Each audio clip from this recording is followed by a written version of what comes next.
આપ જોઈ રહ્યા છો આઝાદ મીડિયા લાઈવ।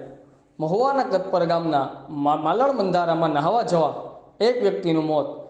બનાવની મળતી માહિતી મુજબ કતપર ગામે રહેતા અને મજૂરી કામ કરી ગુજરાન ચલાવતા જયંતિભાઈ કરશનભાઈ ડોળાસિયા ઉંમર વર્ષ 32 કતપર ગામ નજીક માલણ બંધારામાં નહાવા જતા અકસ્માતે ઊંડા પાણીમાં ગરક થઈ ગયેલ હતા।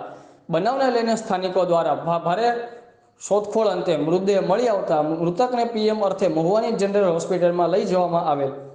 મૃતક છૂટક મજૂરી કામ કરી પોતાના ઘર પરિવારનું ગુજરાન ચલાવતા હતા। મૃતક પોતાની પાછળ પત્ની, 2 દીકરી અને એક પુત્રને વિલાપ કરતા છોડી ગયા હતા। ઘટનાના પગલે હોસ્પિટલ ખાતે કતપર ગામના લોકો મોટી સંખ્યામાં દોડી આવેલ।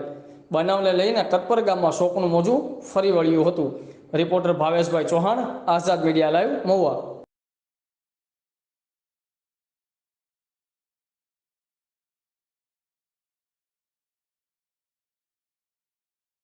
નામ કેતનભાઈ વાલાભાઈ જાદવ છું, કતપર ગામનો ઉપસરપંચ છું। આજે હાલમાં 11 વાગ્યાના સુમારથી મારા ગામના રહીશ એવા જયંતિભાઈ કરશનભાઈ ડોળાસિયા જેઓ ઘરેથી મહુવા જાઉં છું એમ કે નીકળી ગયેલ અને એ બંધારામાં નાહવા જતા ડૂબી જવાથી તેમને શોધખોળ કરવામાં આવેલ અમારા ગામના તરવૈયા દ્વારા।